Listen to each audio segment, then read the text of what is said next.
آیت مجھ سے کیا مخاطب ہے، کون سی آیت مجھ سے کیا پوچھ رہی ہے؟ آپ دیکھیں سورۃ الرحمن، بولا قرآن کریم کی دلہن ہے، کتنا لوگ شوق سے سنتے ہیں، کسی کو معلوم نہیں ہوتا یہ کہتی کیا ہے۔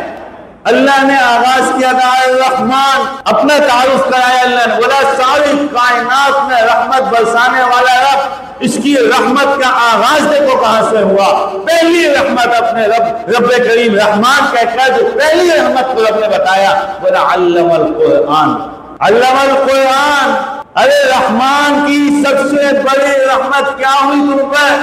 کیا علم القرآن، اس نے تم کو قرآن سکھا دیا، اس نے تم کو قرآن سکھایا۔ خلق الانسان، بعد میں انسان کی پیدائش بتائی، انسان کی پیدائش سے پہلے ذکر کیا کہ ہم نے قرآن سکھایا۔ الرحمن، رحمان ذات، یعنی رب کریم کہہ رہے ہیں میں رحمان ہوں، میں رحمان۔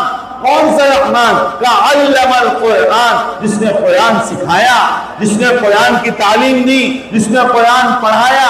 اس کے بعد کہا خلق الانسان، انسان، ہم نے انسان کو پیدا کیا۔ اس کے بعد کہا علمہ البیان، بیان بعد میں آیا، قرآن پہلے آیا۔ کوئی آدمی بیان کی کوشش کرتا ہے، قرآن نہ لائے بیان میں، بولا کبھی اثر نہیں ہوگا بیان میں، وہ بیانات بھی بیکار چلے جائیں گے جن بیانات کے اندر سے قرآن نکال دیا جائے گا۔ قرآن زندگی میں لائیں، قرآن اپنے آپ میں لائیں، قرآن اپنی ذات میں لائیں، قرآن اپنے گھر میں لائیں، اپنے گھر کے مٹی میں اٹے قرآن کو کبھی تو اٹھائیں، کبھی تو کہیں کہ یار یہ میرے گھر میں کیوں رکھا ہے، اس کو کون پڑھتا ہے کون نہیں پڑھتا ہے، کبھی تو اس کو اٹھا کے سینے سے لگا کے اس سے عہد کریں آج کے بعد تو اور میں ہوں گے، میں تجھے وقت دوں گا، تو مجھے وقت دینا۔ میرے محترم دوستوں بزرگوں، زندگیوں میں تبدیلیاں شروع ہو جائیں گی، زندگیوں کے اندر انقلاب پیدا ہو جائے گا، لیکن جب قرآن نہیں آئے گا، قرآن کا پڑھنا نہیں آئے گا،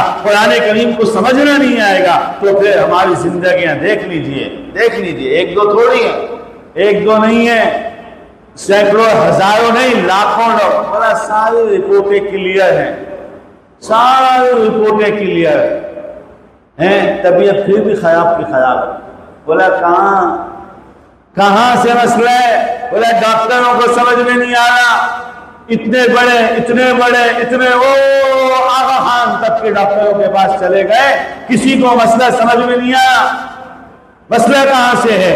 کوئی اوپر کا مسئلہ ہے، کوئی روحانی مسئلہ ہے۔ بولا آپ نے اپنی روح کو کب تازہ کیا تھا؟ آپ نے اپنی روح کو پانی دیا؟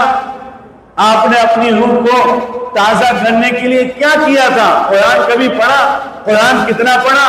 قرآن کیسے پڑھا؟ قرآن کہاں تک پڑھا؟ کچھ نہیں معلوم۔ تو پھر یہ روح تو مری محسوس ہوگی، اور یہ مری ہوئی روح ایسے نہیں ہے کہ ابھی مری، یہ قرآن کے نزول میں رب نے کہا تھا کہ ایک وقت انسان کے اوپر ایسا آئے گا جب میری یاد سے غفلت برتے گا، کہا کہ میں کیا کر دوں گا اس کو، لا يموت فیہا ولا یحیا، نہ مرے گا نہ زندہ رہے گا۔